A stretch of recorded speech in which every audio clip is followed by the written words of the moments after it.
So, we arrive in my New Who ranking at tier 6. Now, with 11 tiers in my New Who ranking, this will mark approximately halfway. This is the point where we're getting into the episodes that are about half that I think are pretty good to though getting to those I consider kind of really good. So kind of around halfway in the Doctor Who list. Now with 11 tiers, kind of 10 of them being 13 episodes each, and the last one being about 5. The halfway point officially will be about number 67, which is on this ranking. So, this tier marks numbers 66 through to 78. So, starting off, number 78, The Vampires of Venice, i.e., the 6th episode of Series 5.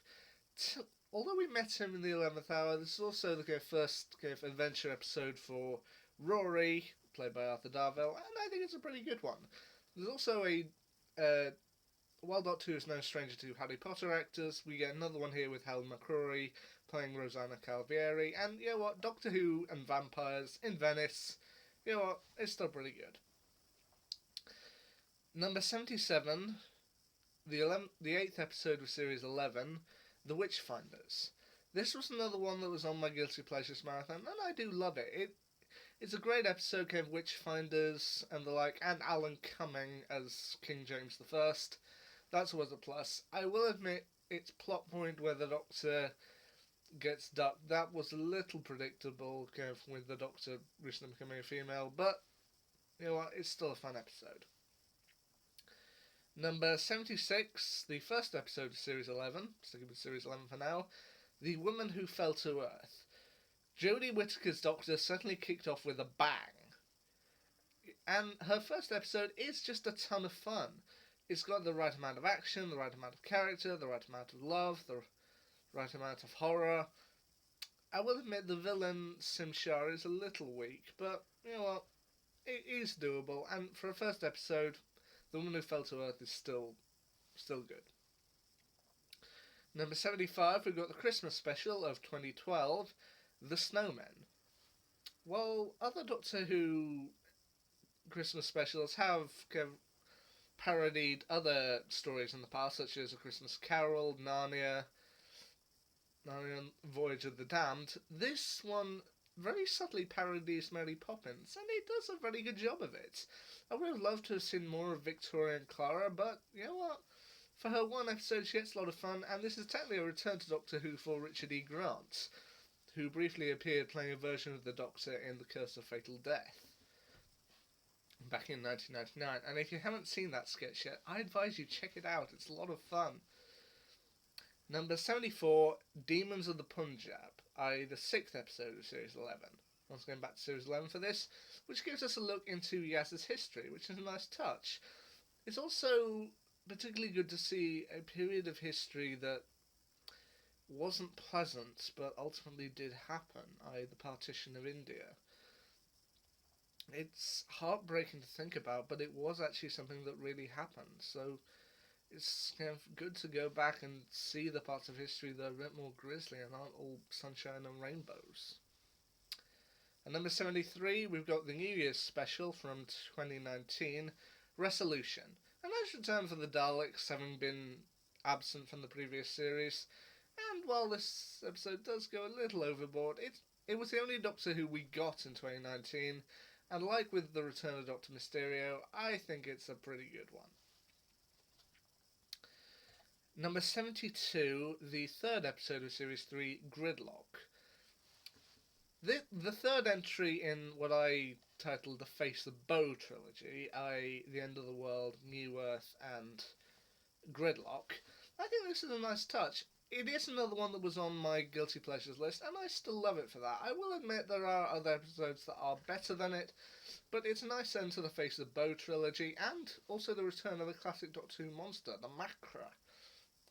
While I haven't yet seen the classic second Doctor story, the Macra Terror, this is technically a return of them, and I think they're a pretty serviceable foe here. Plus, you get a nice romance between Brannigan and Valerie, and also a nice one between Milo and Sheen. So, yeah. At number 71, we got the 8th and ninth episodes of Series 5, The Hungry Earth and Cold Blood. Another return of a classic Doctor Who creature, the Silurians. And while I admit this is an episode I look back on with much regard, I do think it works, and it does show that Matt Smith's Doctor could be goofy, could be funny, but also could be kind of scary. Have you met monsters before? Yeah? You scared of them? No. They're scared of me. And that's a classic Doctor Who line, I love it for that. It's also a brief departure of Arthur Darvill's Rory, but we all knew he would be back.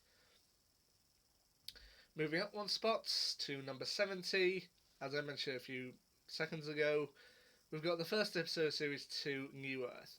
As I said, the middle chapter in the Face of Boe trilogy, the return of Cassandra, who was kind of awesome to see, kind of just her coming back from the first series, and then just Billie Piper playing Zoe Wanamaker throughout the entire thing, just having so much fun with it.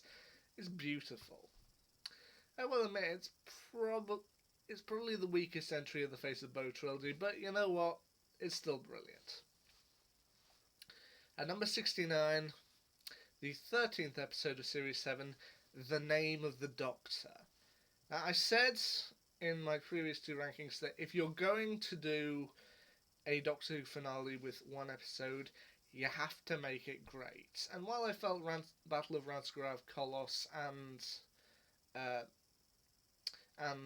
The Wedding of River Song were good, The Name of the Doctor, I think, is a great way to end off the series. I mean, yes, it does technically have a cliffhanger for the 50th anniversary of the show, but it still went all out. It introduced John Hurt's War Doctor, got the return of another monster with the Great Intelligence, played once again by Richard E. Grant, and the appearance of fan favourites, the Paternoster Gang. And you know what? It's just a ton of fun and a great way to end off Series 7. Moving up one spot to number 68, the third episode of Series 5, Victory of the Daleks. You've got Winston Churchill, Daleks fighting for the British Army, and Matt Smith's first encounter with them. And it's great to see Matt Smith face off against the Daleks for the very first time. It's a little cheesy and campy in places, but then you gotta love it for it. It does the wartime aesthetic very well, and Ian McNeice as Winston Churchill is just a joy. At number 67, the 7th episode of Series 11, Kablam. I will admit, while this wasn't... When I was kind of choosing my personal favourite / guilty pleasure for Series 11, Kablam was one I kept thinking about. I was like, do I prefer The Witchfinders or Kablam? Because for me, the best episode of Series 11 was Rosa. There was no questioning that for me. But I kept thinking, well, I did love Kablam. But ultimately I decided that The Witchfinders was my guilty pleasure. But I do love Kablam.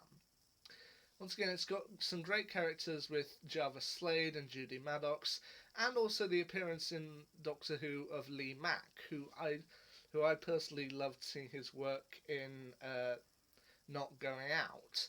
So to see him get a role in Doctor Who, I was loving that. I do wish he had gotten a little bit more, as he's killed off quite early on, but you know what? Kablam for me, it's still an episode I love. It wasn't quite good enough to make my best of Series 11, and it wasn't quite kind of bad enough to make my guilty pleasure choice for Series 11, but I did love Kablam. It was one I struggled with for a while, but yeah, I do love it. And the final choice for Tier 6, number 66, the second episode of Series 5, The Beast Below. Now, while I said that The Hungry Earth and Cold Blood could show Matt Smith to be scary, this is one where I felt he was particularly scary. Just in its points when he's having to make a decision whether or not to murder the star whale. Just that one moment of going from someone who you do legitimately love to someone you're scared of. He did that masterfully. Just like, nobody talk to me. Nobody human has anything to say to me today. I remember being scared of just that moment, seeing this man who's supposed to be kind of light and comical, and seeing him go dark. Pretty chilling stuff. But there you go, that's the end of Tier 6. We're halfway through. I'll see you in Tier 5.